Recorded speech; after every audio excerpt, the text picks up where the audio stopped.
Welcome back to I've Got Something to Tell You with Tayler and Colleen, episode 26. I'm back. She's back. It was very lonely. Last time it was just me and Annabelle. So. I feel like my body purposely made me sick. So Okay. Seb said that and Tara said that too. They're like, what if she... I faked it. She's like, Annabelle, pass. Yeah. No, I was very sick. So Tayler did an amazing job. Oh, did you listen to it? Well, I listened to it, but I had to listen to it in pieces because it scared me. Yeah. I feel like parts of it were pretty scary because so I recorded it in my office and Peter, my dog, usually goes in there with me. He left. So I was by myself. Oh and my I kept God. I was sitting in my chair and I kept swiveling around. I was like, is there anyone behind me? And I kept the next couple nights too. I woke up in the middle of the night. I was like, Annabelle. It's kind of scary. Yeah. Yeah. The end of the bed stuff really freaks me out. I know. I knew you would hate that part. Yeah. So, well, I'm glad you listened to it. So I'm here to support. Thank you. So, yeah. I'm happy to have you back. Thanks. I'm not just laughing with nobody, talking to nobody. Just scaring yourself. Yeah, just freaking myself out. Yeah. So what have you been up to? Well, I wanted to do a little catch up on one of the cases that I covered, which is the Idaho murders, because the trial happened recently.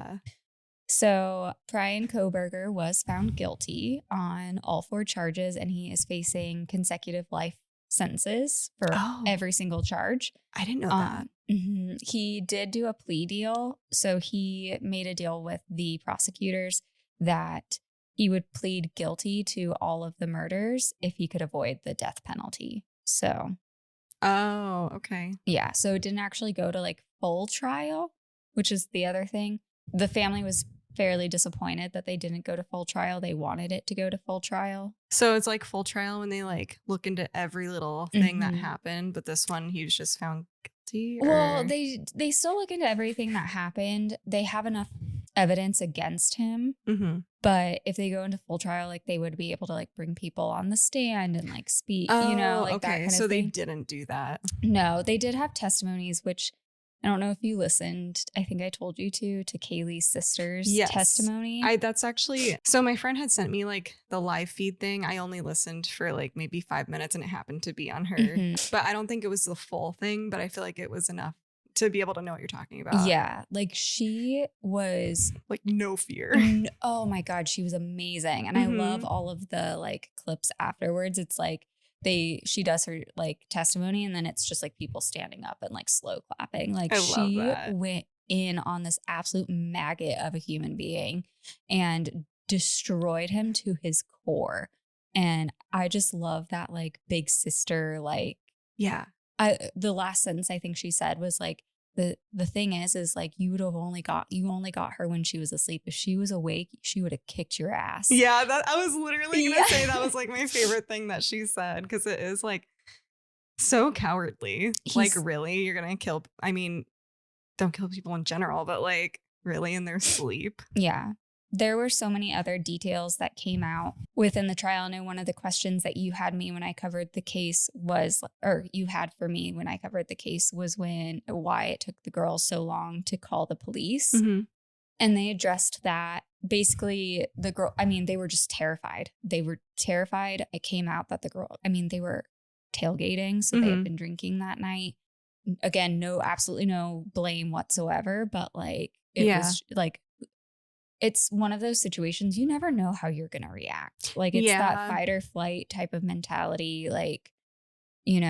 Also being really drunk too. You don't know. And who knows if they were really drunk, but yeah, it definitely impairs your judgment. Yeah.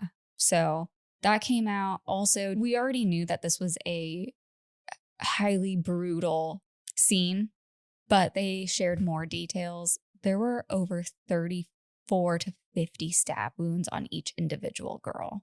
Jeez. Yeah. This was insane. Yeah. I think you said this, but I also read it. The way he that they found them or whatever, it was like he was like angry or something. Like there was a lot of rage. Yeah. Yeah. So, I mean. So since it didn't go to full trial, like, do you find out, like, did he ever say, like, why?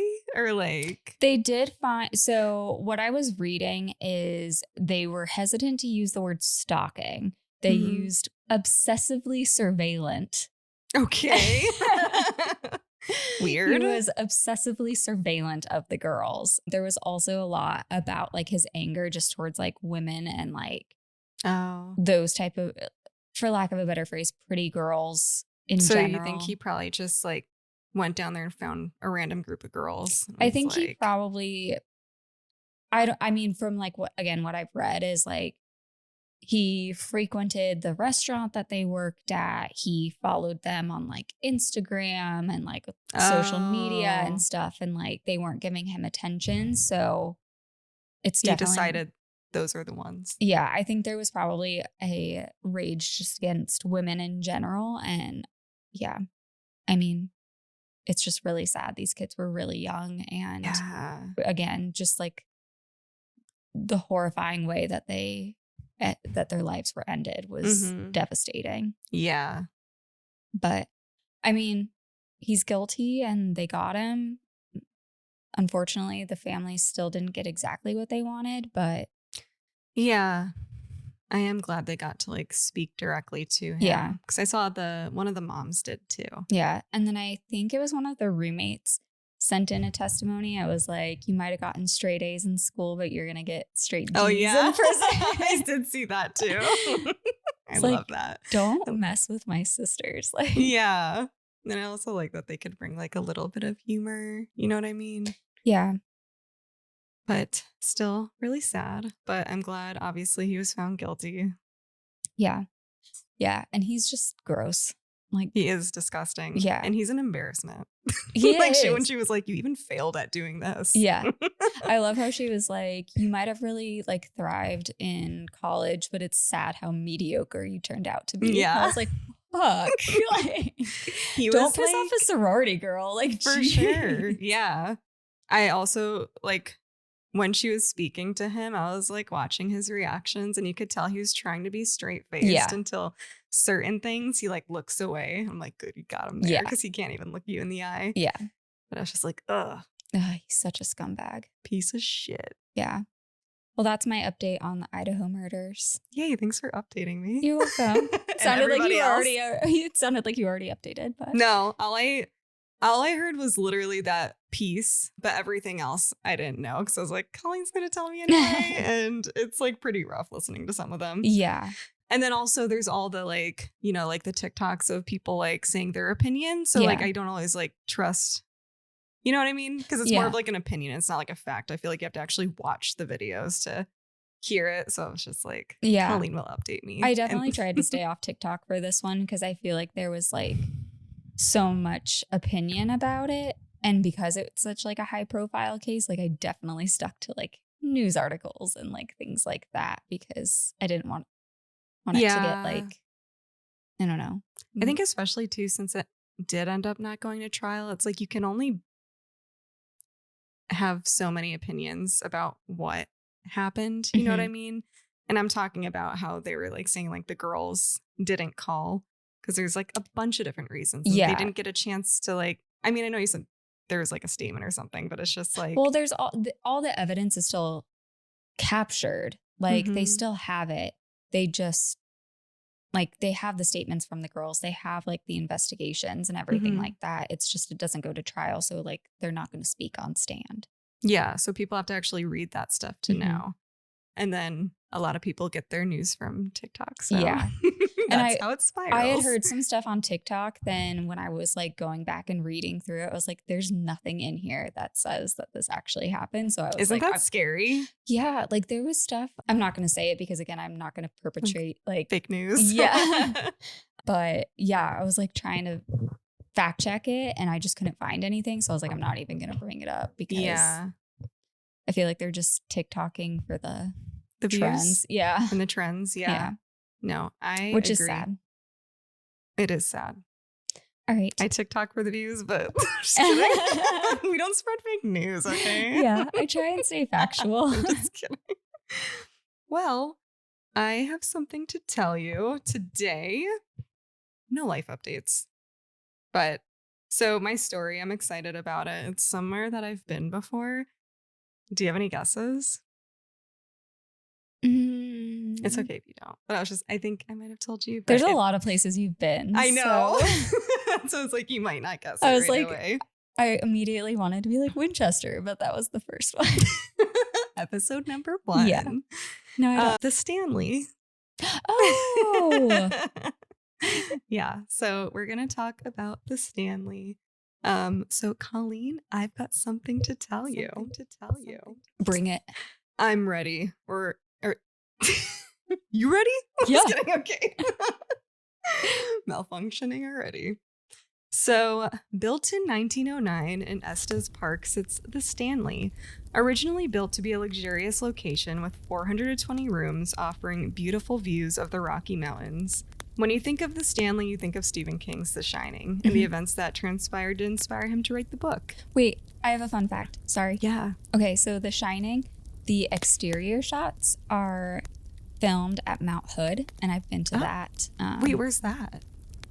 In Washington. Oh, Yeah. interesting. Mm-hmm. I wonder why they didn't film the outside at the Stanley. I don't know. Weird.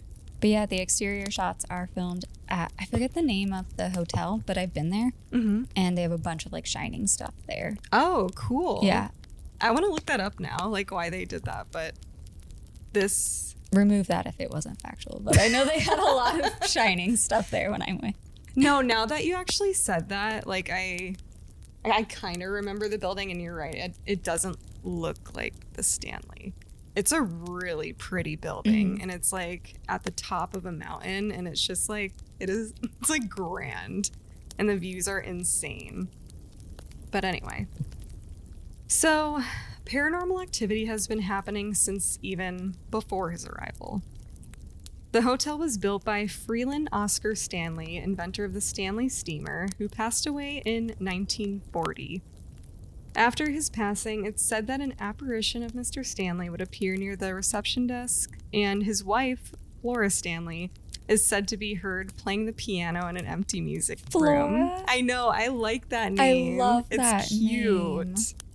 Although certain areas seem more spiritually charged than others, guests have experienced unexplained phenomena throughout the entire hotel grounds, including the century-old lodge and concert hall. Reports include shadowy figures, eerie laughter, flickering lights, and objects moving on their own. The Stanley Hotel's claim to fame came at a time when it needed it most. In the fall of 1974, Stephen King, battling alcoholism and searching for his inspiration after the success of Carrie, checked into the nearly empty hotel with his wife, Tabitha. It's like all the cool names. I know, I was going to say I like that name too. Yeah. The couple arrived just as the Stanley was preparing to shut down for the winter season. King was looking for isolation, a place far from his home in Maine that might spark the idea for his next novel. Once known as a luxurious mountain escape at the gateway to the Rockies, the hotel had seen better days. Harsh winters, dwindling business, and years of ownership changes had left the Stanley weathered and neglected. So when the Kings arrived, they found themselves to be the only guests in the building, which is crazy because it's huge. Yeah. To have that entire thing to yourself. That's pretty sick though. I know. I would be I'd be bouncing through rooms all day. I know. Like sitting at all the different bar seats. Yeah. Blasting Nelly like everywhere. All the people that work there just like watching. You go, girl. Aside from a lone bartender and a housekeeper. So those were the only people that were working, or the only staff that was there. They were placed in room 217, unaware of the explosion that had taken place there decades earlier, leaving behind a dark energy that many believe still lingers. That evening, they dined alone in the grand dining room, Orchestral music played softly on a loop, echoing through the space. Every other table sat deserted, chairs stacked upside down atop white linens, amplifying the feeling that something just wasn't right. Like it just felt like closed to them. Later that night, Stephen King wandered the empty halls before returning to room 217, where he had a nightmare so vivid it jolted him awake. In it, a fire hose had come to life and strangled his young son. Don't know why a fire hose. I was thinking, sorry. This is such a dumb thought. But Why? I don't think it is. What was the like evil thing in the Brave Little Toaster? Was it a fire hose? It was like the heater, wasn't it? Was it? Okay. Or whatever, the thing in the wall. Yeah, you're right. That is terrifying. It is so scary. Me right? and my sister were so afraid of Same. it. Why did they do that? Why? What's sicko? So scary.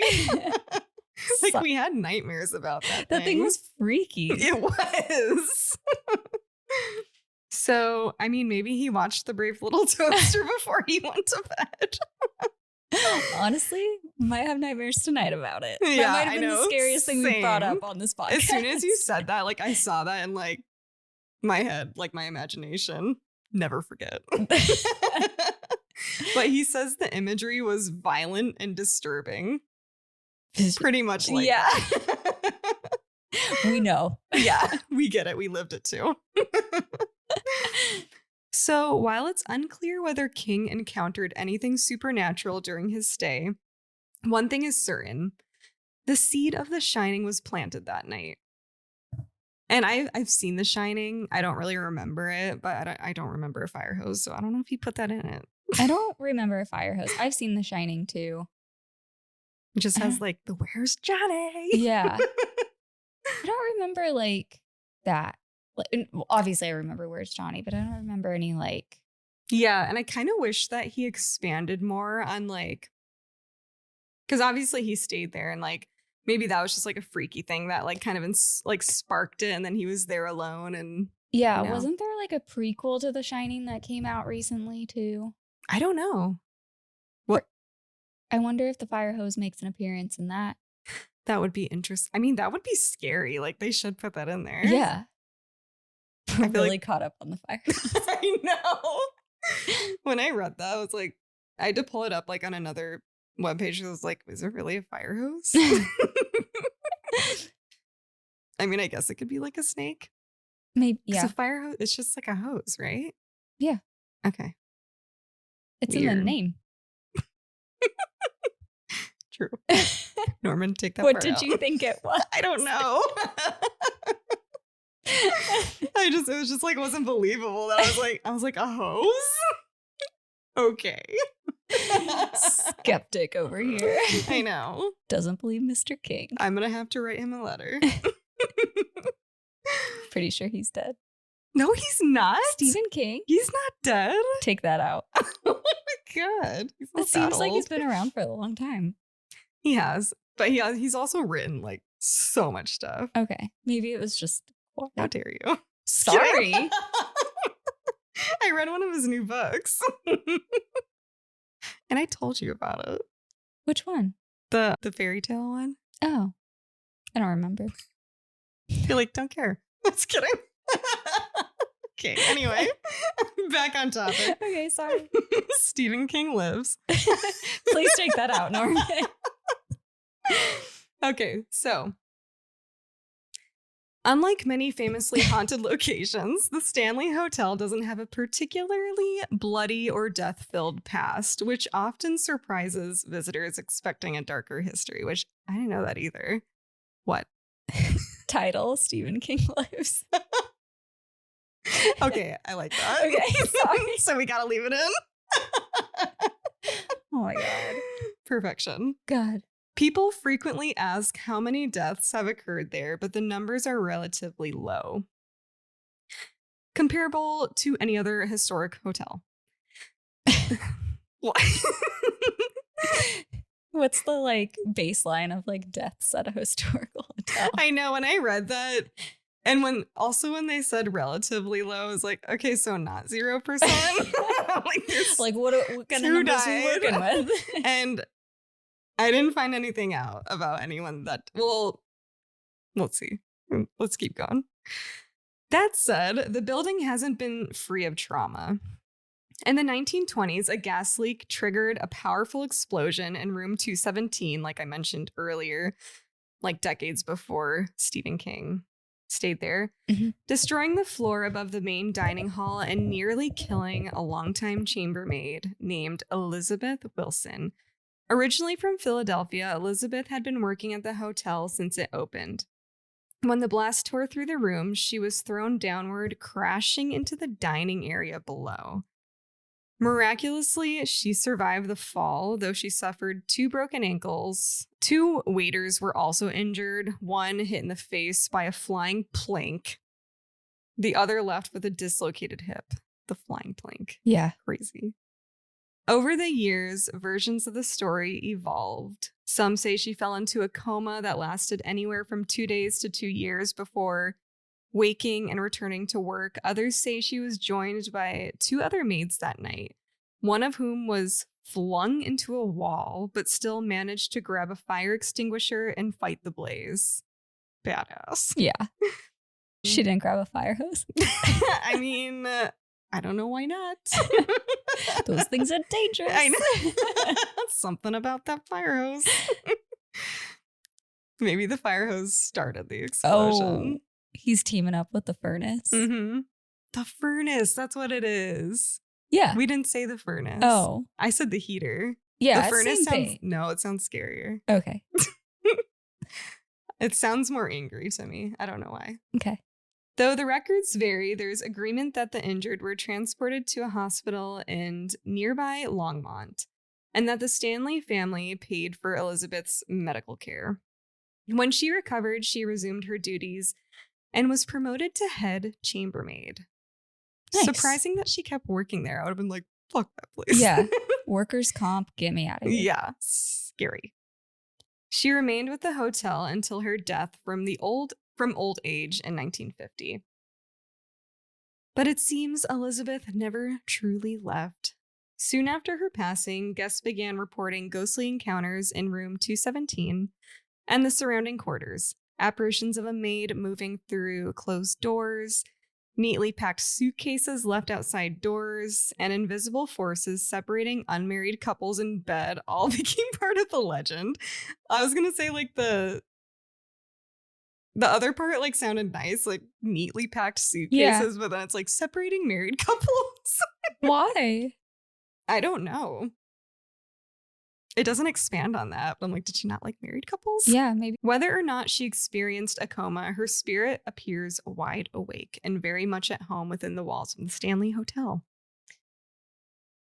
One of the most well-known encounters with Elizabeth's lingering spirit allegedly involved actor Jim Carrey. No way. During the filming of Dumb and Dumber in 1994. And at the Stanley, they have posters of Dumb and Dumber like everywhere because he stayed there. He had specifically requested to stay in room 217, likely intrigued by its haunted reputation. But just 3 hours later, he was seen fleeing the room in terror. To this day, Carrie has refused to speak about what happened that night. What did he see? Did Elizabeth give him the same cold treatment she's shown so many other single men? We don't know. He never said. What? But I could also see him playing like a prank. I was or just going to something. think. Yeah. Like exaggerating it. Yeah. Yet Elizabeth is far from the only spirit said to reside at the Stanley. While the explosion in room 217 is one of the few officially documented disasters, paranormal reports span the entire hotel. Guests and staff alike have encountered shadowy figures, disembodied voices, and flickering lights with no apparent cause. From friendly ghosts to more malevolent presences, the Stanley is crawling with supernatural energy. And with the release of The Shining in 1977, the hotel's haunted reputation only grew, which is pretty cool because before they came, it was going downhill. Like people weren't staying there, so it kind of like brought them back up. Oh, that's awesome. Yeah. They're like, thanks for bringing the ghosts. They're like, you know what? We'll take it. Yeah. Weird, but okay. Interesting rebrand. I know. They're like, we're just going to go with it. Yeah. Paranormal investigators, ghost hunters, and curious thrill seekers have since flocked to Estes Park in droves, each hoping to glimpse the spirits that have made the Stanley Hotel one of the most haunted places in America. Room 217 may be where the legend began, but it's only the beginning of what waits in the shadows. But the lingering spirits at the Stanley aren't all tied to tragedy. Some believe the hotel sits beneath a spiritual portal said to hover over the grand staircase, allowing energy to pass freely between realms, especially where mirrors face one another, creating openings for the other side to slip through. That staircase is creepy. Really? Yeah, because so it is like a grand staircase, and then there's like portraits everywhere. And they were saying that I don't know if they're just saying this, or if there was picture evidence. I don't remember because it was a while ago now. But the expressions change and stuff. Ew. I know. And there's mirrors all around, and they brought up the portal thing too. And so at the bottom, no, I think you go up the stairs, and then I think there's a door.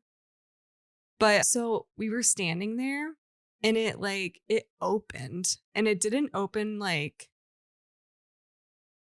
it's my dishwasher. Yeah. It opened outwardly to the outside, not into the, you know what I mean? Mm-hmm. Because I was it was really windy that day, but that door was super heavy, and you would think if a door was going to be pushed open, it would be from the outside air to push it open, but it was the opposite direction. But it almost looked as if someone walked in, because after that, the door didn't even rattle. What? So that creeped me out. It Yeah. gave me goosebumps immediately. Very creepy. Hate that. This vortex of supernatural energy has anchored countless souls to the property, not necessarily because they died there, but because of the powerful emotions this hotel stirred in life. Once considered the most glamorous hotel in the West, the Stanley is now one of the most haunted. Apparitions of former guests are said to stroll the halls, mingling with the affectionate presence of the hotel's original owners and a few less welcoming entities.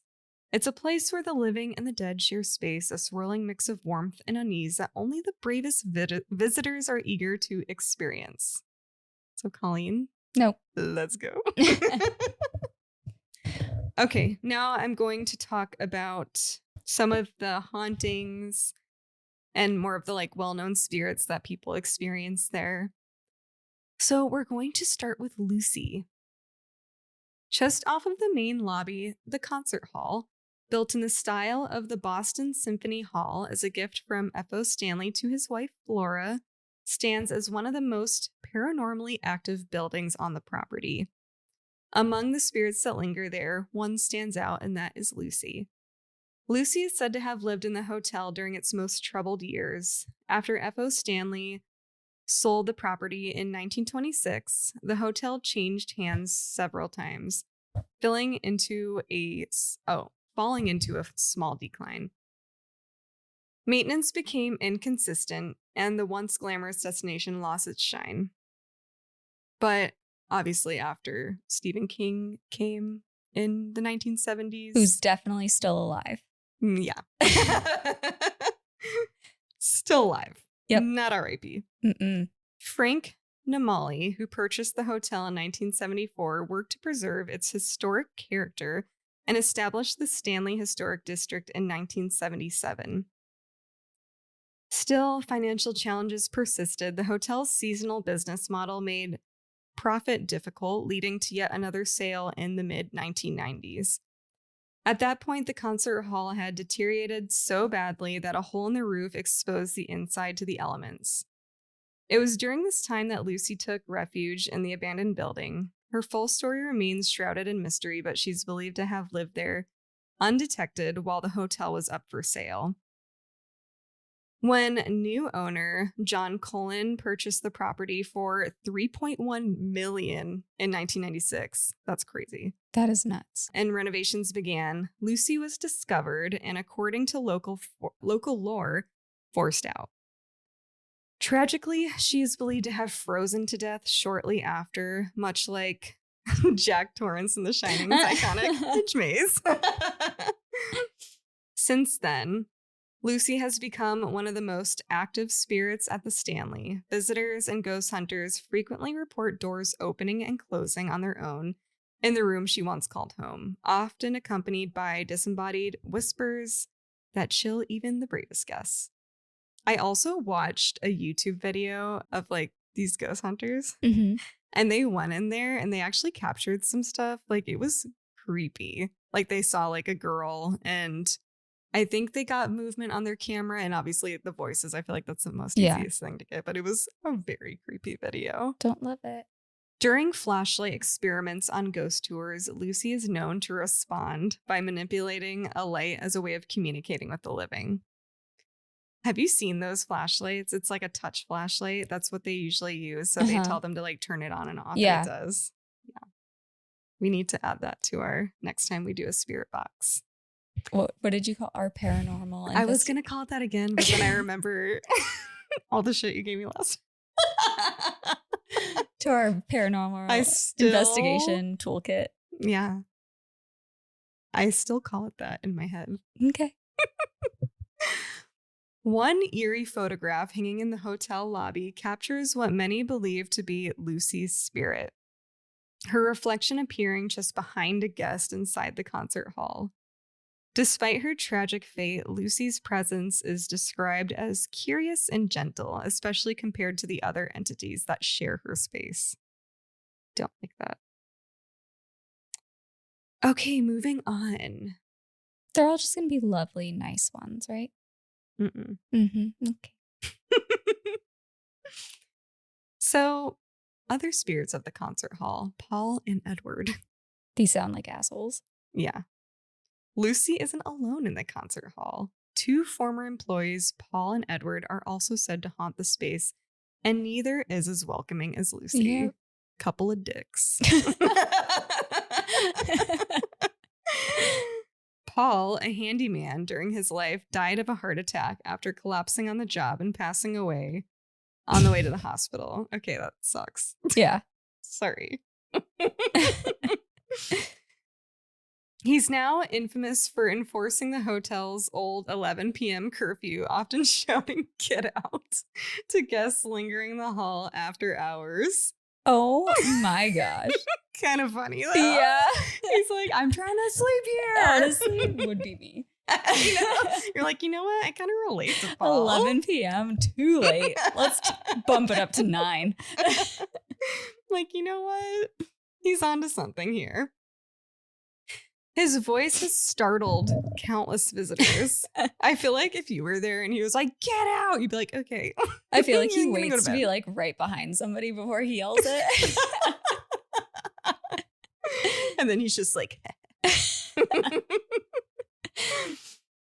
his presence is strongest late at night when the building should be quiet. Should be. Should be. See, if you just follow the rules, follow he won't his bug you. rules. I mean, 11 p.m.'s pretty late for a Yeah. curfew. I feel like he's being pretty like, Yeah, all of a sudden we're on his side. I know. Immediately we're like, asshole. We're like, do you need reinforcement? We're like, listen, this man just wants to get some sleep. Yeah. We're behind it. And honestly, 11 p.m.'s late for me too. Yeah. So Agreed. I'll be in there being like, "Get out." So Edward, another former handyman, is even more volatile. Loud bangs and aggressive noises often erupt from the front of the concert hall, the area where he once worked. According to the Stanley staff, Edward wasn't fond of people in his life. And I like how it's just like people. Yeah. No one's Again, specific. I just might be people. on these guys' I know. side. They're kind of your spirit animal. Yeah. Kind of I same. take it back. Yeah. They seem all right to me. Your kind of people. Go to bed early. Don't really like people. In. Books a ticket to Colorado. Like, you know what? My clique. I can handle this family. So, yeah, he wasn't fond of people in his life, and his spirit has carried that grudge into death. Many who've crossed paths with him report deeply unsettling encounters. And that's it for Edward. Oh, okay. So next, room 407 and room 428, the cowboy and the Irishman, and creepy child ghosts, your fave. Sounds like a bad, like, Combination? I was going to say start of like a bad joke. Like, a cowboy, an Irishman, and creepy child ghosts. Walk into a bar. Ends up being scary, not funny. Yeah. Let's see what these guys are up to. Yeah. So the hauntings don't end at the concert hall. The 4th floor of the main hotel building is a hive of paranormal activity, from mischievous to menacing. Small ghostly children are often seen darting through the halls. And I hate the darting. I've said that before. Yeah. Yes. You hate movement. I hate like awkward standing. Yeah, you hate the standing and staring, right? Yeah. I just like, and it's not even just movement, it's like the dart. It's like, why do you have to dart really quick? Why are you so fast? Like, slow down. Go to sleep. I don't know if slowing down would be any better, but the dart is just unsettling. Yeah, they're just like running in slow motion. Yeah, they're like, oh. Then you're like, what did I just see? Yeah. So guests leave candy for them, lollipops mostly, which sometimes vanish overnight or reappear in strange, hard-to-reach places by morning. Weird. While the children add a touch of eerie innocence, other residents of the 4th floor are far more intimidating. Room 407 is said to be haunted by the spirit of a furious Irishman, commonly believed to be the ghost of Lord Dunraven, an unpopular earl who once laid claim to large swaths. That's a hard word to say. Of Colorado. Oh my God, I can't. Colorado land, including the property where the Stanley now sits. Guests have reported flickering lights, sudden cold spots, and an overwhelming feeling of being watched from the corner of the room. Some have even had their hair tugged overnight. Don't like that. No. And just down the hall in room 428, another presence is felt, known as the cowboy. Many believe him to be the spirit of Jim Rocky Mountain Nugent. Hopefully I said that right. A rugged mountain man with a fearsome reputation. His face was said to be half mangled from a grizzly bear fight. And his resistance, these sound like characters in a story, I was don't just they? thinking that. I don't think you like walk away from a grizzly bear fight. Jim Rocky Mountain did. Okay. Well, he's also a ghost, so. Yeah, he's like, it wasn't the grizzly that killed me. Yeah. So his face was said to be half mangled from a grizzly bear fight, and his resistance to Dunraven's land claims in the 1870s cost him his life. Oh, okay, there we go. Shot and left to die with a bullet lodged in his skull. His ghost is known to linger at the foot of the bed, and some female guests have claimed they were awakened by the brush of phantom lips across the cheek. Ew. Yeah. So he's gross. Hate him. I don't like him. And that is the story of the Stanley. I liked that. Thanks. I did too. They also have like a magic show too that I went there.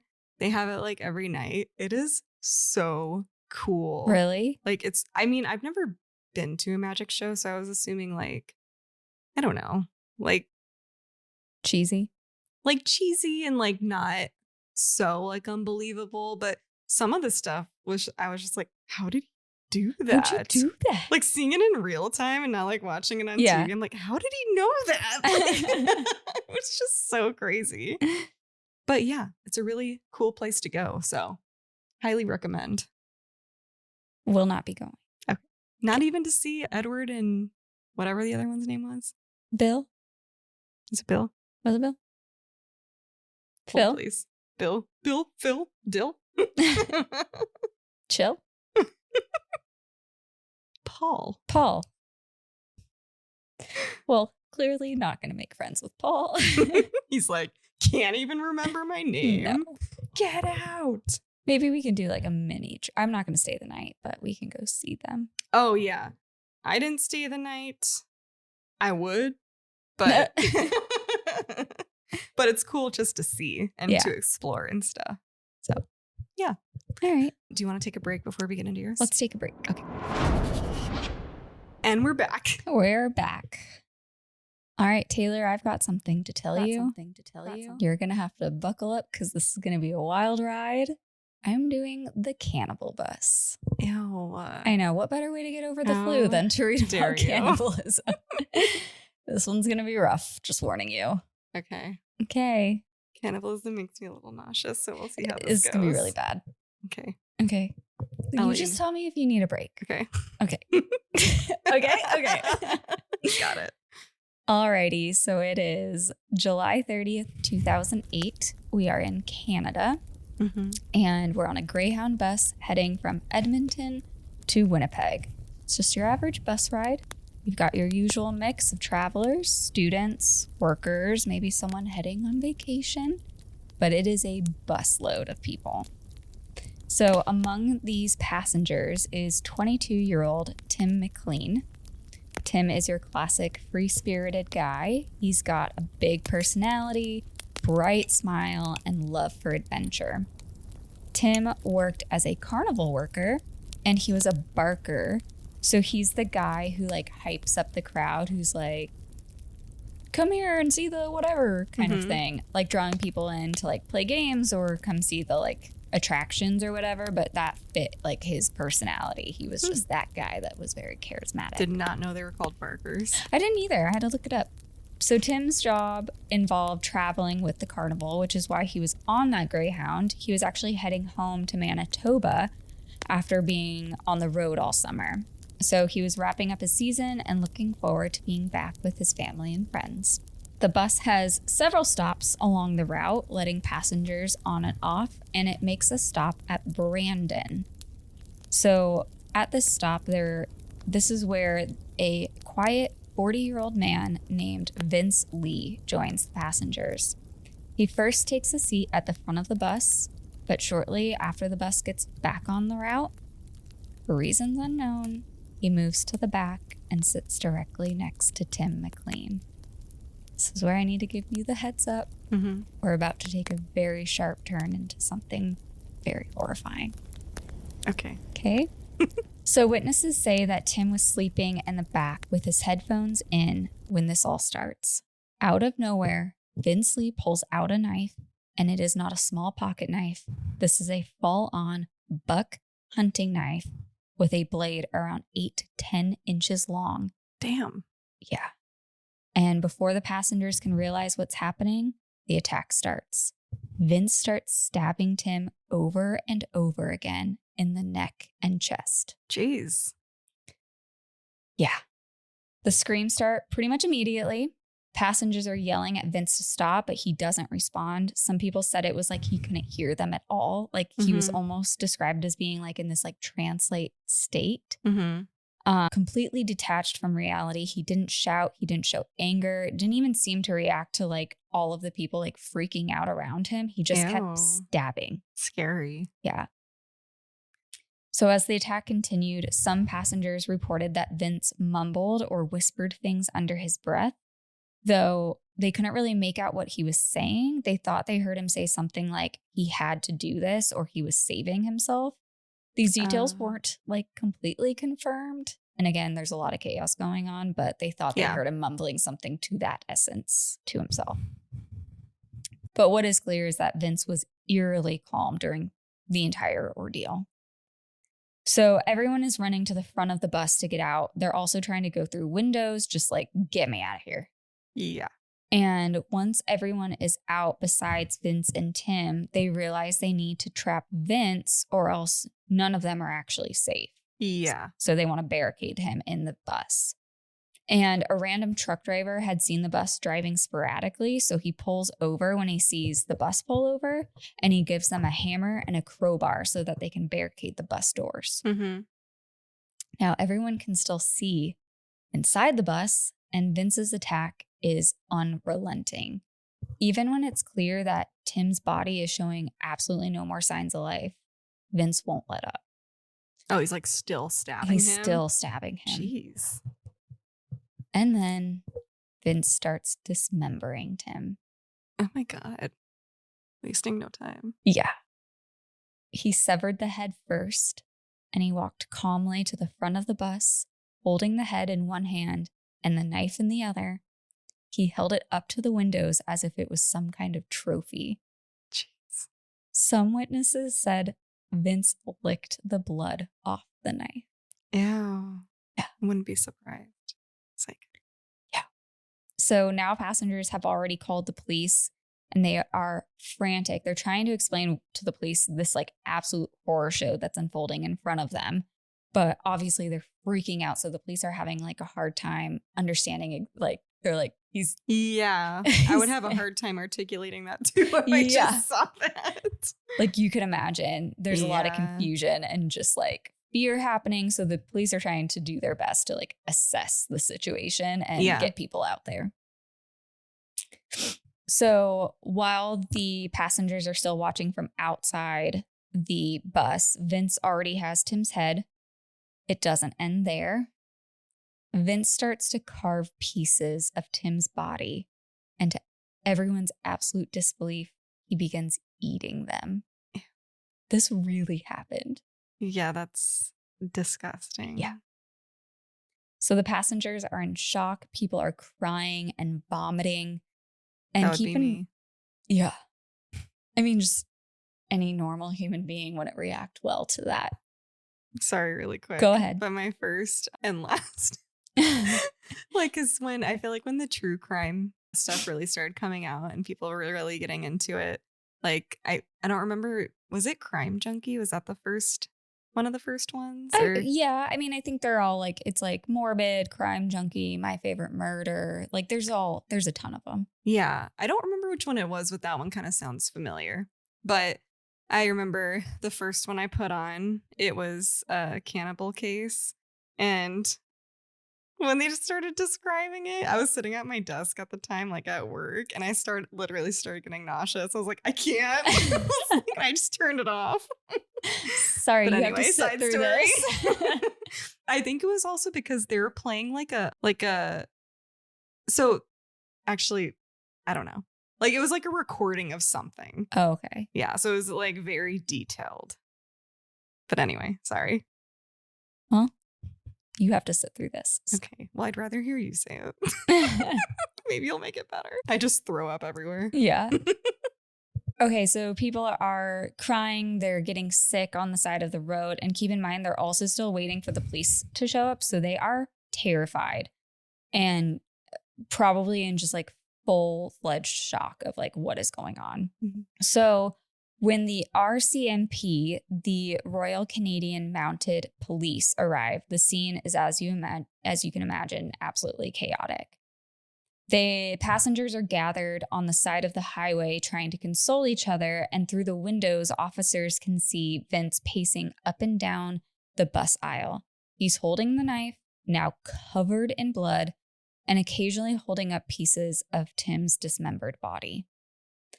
At one point, Vince began throwing pieces of Tim's internal organs at the windows and at police. That's You're welcome. Crazy. Yeah. So the RCMP immediately secure the area, keeping the passengers and bystanders away from the bus. They attempt to talk to Vince to rationalize with him. They start giving him commands for him to drop the knife and surrender. But Vince is non-responsive. He's just completely emotionless, and he doesn't shout back, doesn't engage with the officers. He just keeps pacing and occasionally stopping to cut more pieces from Tim's body. So he's like in another world. He's in another world. So the wait begins. This standoff with the police and Vince lasts over 4 hours. That's crazy. Yeah. They couldn't just rush in because Vince is armed and clearly unstable. Mm-hmm. And it's also in a confined space. So they don't want to just like rush in there. Mm-hmm. They want to try and handle it as peacefully as they possibly can. They're Canadian. Okay. I'd like to shoot him. Tayler. He's just dismembered a man. And he's holding his head up like a prize. No mercy. Jeez. No. Okay. Not with that. Okay, so the hours drag on. The RCMP formulate a plan to end the standoff. They bring in special tactical units to ensure the safety of everyone involved. Vince, I guess, and the police, I guess. So Vince remains inside the bus. He's occasionally peering out of the windows, but never engaging with the officers besides to throw the organs at them. And eventually he tries to escape by breaking through a window at the back of the bus. And this is when the RCMP make their move. They use non-lethal force and they manage to subdue Vince to take him into custody. Even as he's restrained, he remains eerily calm, not resisting or even speaking.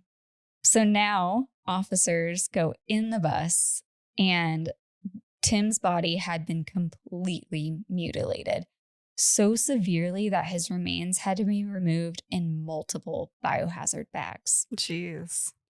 As they took Vince into custody, they discovered he was carrying some of Tim's body parts in his pockets, including the nose and the eyeballs. Oh my God. Yeah. He's taking some snacks for the road. Oh my God. Little snacks.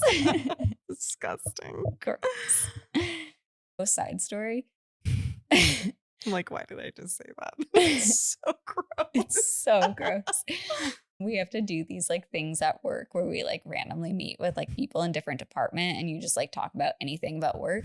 And this one guy, I'm sorry, like I appreciate him sharing, but like I did not need to know this. He was like telling me about how he's a very adventurous eater and that like one of his favorite things is like eyeballs. Ew. Like what kind? I think it was like pig. He's like human. Yeah. His name is Vince Lee. You pull up records. He escaped. Yeah. Oh gosh, Tayler, we're gonna go into it. Oh no. Okay. But yeah, sorry, side story. He said they were delicious. I've heard they're a delicacy, but human, let's leave those undiscovered. Okay. So the passengers who had been waiting helplessly on the side of the road are finally given some relief, knowing that Vince has been captured. However, I am sure they are severely traumatized. So what the hell happened here? That is the big question everyone was asking. So after Vince Lee was taken into custody, he was examined by medical professionals and the truth began to surface. He was suffering from severe, untreated schizophrenia. That's what I was wondering. Yeah. Like the mumbling to himself. Mm-hmm. And so he later told psychiatrists that he believed God was speaking to him and that Tim McLean was a force of evil who had to be destroyed. In his delusional state, Vince believed he was following divine orders to save himself and others from harm. Now, this revelation doesn't make the crime any less horrifying, but it did provide some explanation for the seemingly senseless violence. Mm-hmm. So legal process moves quickly on this one. But even though it moves quickly, it is nothing but nuts. What's the opposite of straightforward? Backwards.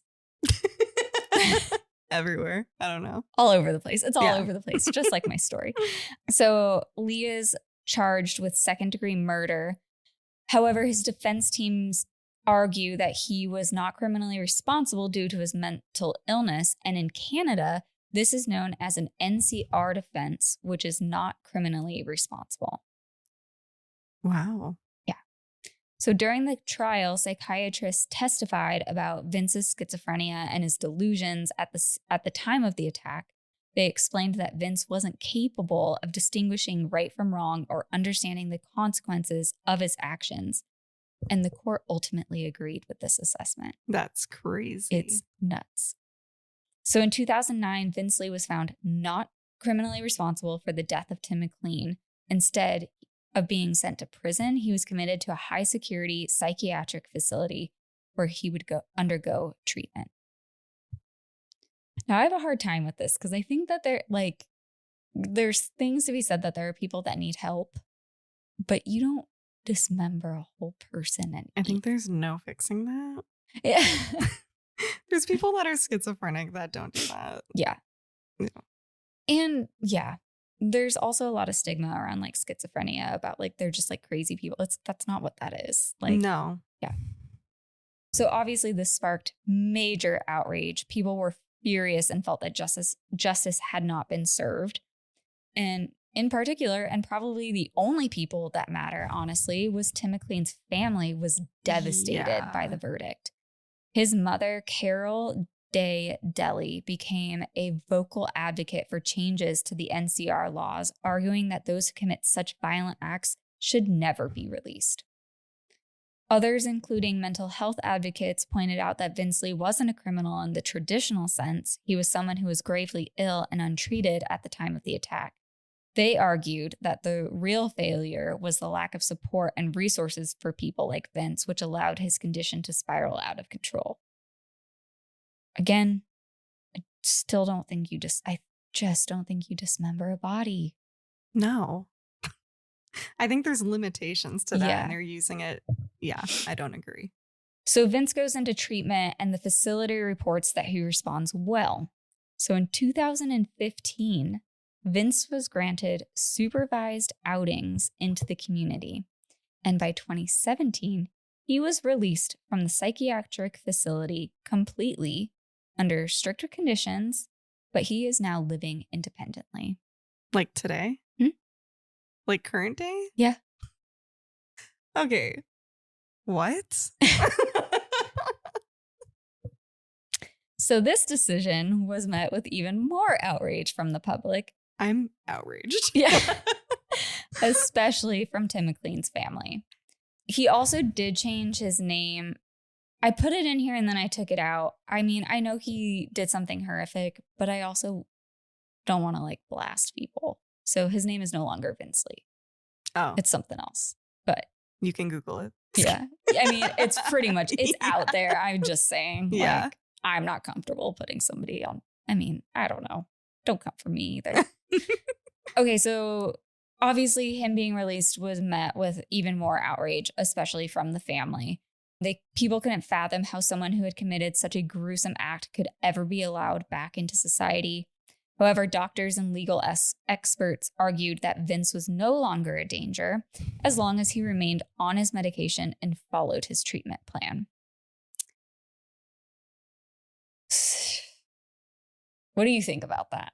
So is that like That's it? Yeah. That I don't know. I don't agree. I don't think that's pretty intense. I would not feel okay, so you know I'm going to Seattle in September. Yeah. We're like going to take a day trip to Vancouver. Wait, yeah, Vancouver in Canada. Okay. It's just like, wait, is that the right city? Yeah, there's 2 Vancouvers. Okay, that's why. Okay. Now I don't know if I want to go to Canada. Well, let's look at how far Edmonton was or is. Edmonton. Wait, did you go there? Mm-mm. Edmonton? Oh, okay. I don't know why that sounded familiar. I've done another story in Edmonton. I think it was... Was it one of the stories where after you came back from your cruise? Mm-mm. Oh, okay. Because I remember one of the nicknames of Edmonton is Deadmonton. And Yeah. I told you that. And then you were like, okay. You're like, cool. Yeah. I do have just a closing. Okay. So the bus attack on Tim McLean did leave a lasting impact. It raised serious questions about mental health care, public safety, and the balance between justice and compassion for people with mental health issues.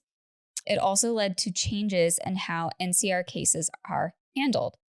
For example, new laws were introduced that allow victims' families to have a greater say in the process and make it harder for NCR individuals to be fully released. So you could probably thank Tim's mom for that. Mm-hmm. However, for the family of Tim McLean, The pain, I'm sure, will never go away, and his mother continues to advocate for tougher laws and better support for victims' families, ensuring that her son's memory is never forgotten. Aw. Yeah. I looked at pictures of Tim, and he looks like such a cool guy, too. Yeah. I feel like his job alone probably says a lot about him. He's like, I just like to hype people up. He was very like early 2000s, like skater boy, like kind of thing. Yeah. So. Yeah. And I think that probably helps people put it into perspective as just like, not just being like, okay, the mental health, but imagine if it was your family member exactly that he tore apart and was showing through the window like that. Like, you would not want. No. Like, I get, what's the saying? It's like the punishment doesn't match the crime. Yeah. Yeah. Agreed. So yeah, that is the crazy story of the Cannibal Bus. That is crazy. I'm glad I didn't throw up, but I didn't expect it to end like that. So I'm still kind of shocked. It was a wild ride, right? Mr. Toad's wild ride. Yeah. Still digesting it. Ew. Why did I say that? I know. I wasn't even thinking. Interesting choice of words. I know. Gross. Anyway. So that's what I read about while I had the flu. You're like, you know what? I'm already nauseous. Why not read a cannibal story? Yep. Make it worse. Just lean into it. Damn. Well, I hope you liked it. I did. So, if you guys want to send us any scary stories, Colleen with the email. igsttystories@gmail.com. By the way, did you hear me spell it myself in the solo episode? No, you did. I did. Good I was job. like, I can't fuck this up.